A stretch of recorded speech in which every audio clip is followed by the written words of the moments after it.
Hey YouTube, it's seeknayr here. I know I haven't made a video in a while, but I've been busy. In Standard, I've been playing Esper Control, and that's been putting up some pretty good results. But lately, I've been brewing a lesser competitive deck. It's based around Skybind, which is a bulk rare from Journey into Nyx. I'll just read it once if you're unfamiliar with it. It's also on my screen. It's an enchantment for 3 and double white.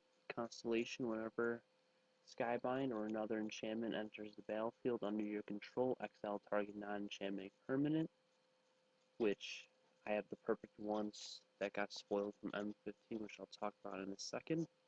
And you return that card to the battlefield under its owner's control at the beginning of the next end step.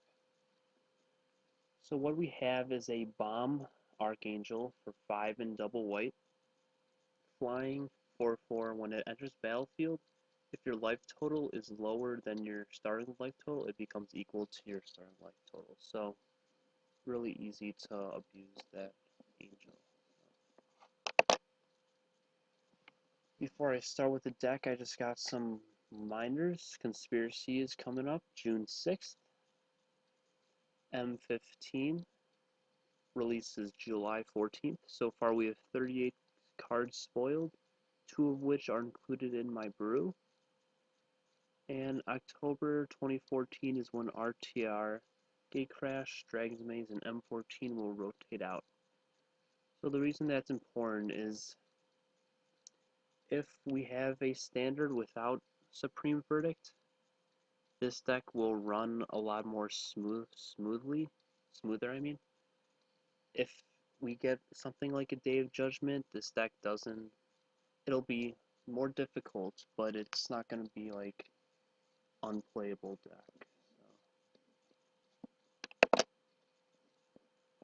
So what got me inspired for this was Aetherling, his first ability, which you can exile him, pretty much blink him out whenever your opponents try to deal with him.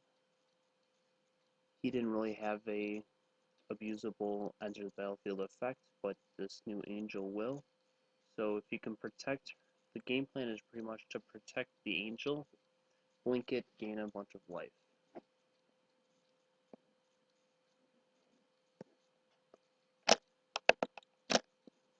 First off, we have Mana Dudes. Obviously, Sylvan Caryatid is the best option for a mid-range deck. It has Defender, Hexproof, blocks aggro, and adds any color. Next, we have Elvish Mystic for a little bit more time. And in M15, hoping for a Birds of Paradise reprint. But a lot of people thought that RTR was going to reprint Birds, because obviously with all the guilds and it's a multicolor set.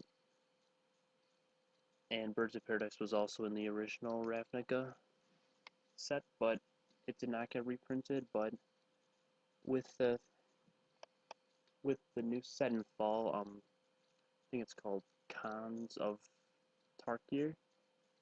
It's supposedly multicolored, so I'm guessing there might be a Birds coming up in M15, but if not, we also have Voyaging Satyr, which is seen in a lot of mid-range decks, but Goldenhind is sort of pushing it because it's a 2/1 for 2 that only adds one of our colors, so not sure if I'll use the Hind or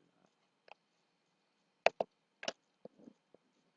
So the main card that you want to slap down is Prophet of Kruphix. Obviously it untaps all our creatures and lands you control during each player's untapped step, but the more important part is you may cast creature cards as though they had flash. And what's important about this is a lot of our creatures are enchantment creatures, which can trigger Skybind. So that's really important. And also Boon Satyr is important because he is flash by himself and he doesn't require Prophet to be on the field. Also, if you slap Boon Satyr on a creature, it becomes a threat, so it can just become a nice beater.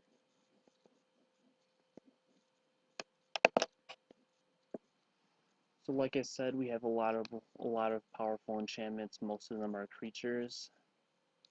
The only black splash right now is Brain Mag, which I'm not sure I'm good with, but the reason I considered him was because if the Prophet is on the board, then it's instant speed hand disruption, which seems really powerful. Courser of Krufix, obviously a great mid-range card, blocks a lot of aggro, does a lot with gaining life and land drops. Vanishing Light is just a staple for mid-range decks, and it answers almost everything with the exception of Stormbreath Dragon and Blood Baron. Also, Heliod was really sweet because he makes, like I said on the side, he makes Skybind triggers by making enchantment creature tokens. So. And this deck has a lot of powerful card draw engines, such as Krufix's Insight. It's revealing the top 6 cards of your library. You put up to 3 enchantment cards from among them into your hand. A majority of this deck is going to be enchantments, so it's very similar to Harmonize. Also, a new card from M15 coming out. It's called Soul of Ravnica. For 4 and double blue, it's a creature avatar flyer. For 3 and double blue ability, draw a card for each color among permanents you control. And second ability, 3 double white, exile him from your graveyard, draw a card for each color among permanents you control, and he's a 6/6 flyer. So he's the main reason that we included Brain Maggot, was for that 4th color. Obviously this is going to be banned to mid-range with splashing black. Also, he provides power coming from the graveyard, and he's a 6/6 flyer, which can end games if your opponents can't answer him. Also, Eidolon of Blossoms, it's fragile, but if your opponents let him sit for like two or three turns, it's going to generate a lot of card drawing with his Constellation ability. Also, it triggers, so you get 1 card automatically from playing it.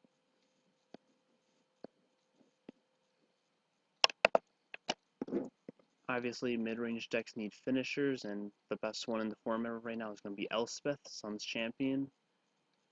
And her -3 is actually relevant because the only creatures in our deck that it hits from our side is going to be Boon Satyrs and the Resolute Archangels. And I forgot to say this also, but Soul Ravnica will get hit by that as well. But I also want to try out one of Dictative Heliod, because it turns Elvish Mystics, Elspeth tokens into threats, which is really sweet, and it's not really like a competitive card, but I just want to try it as like a fun of.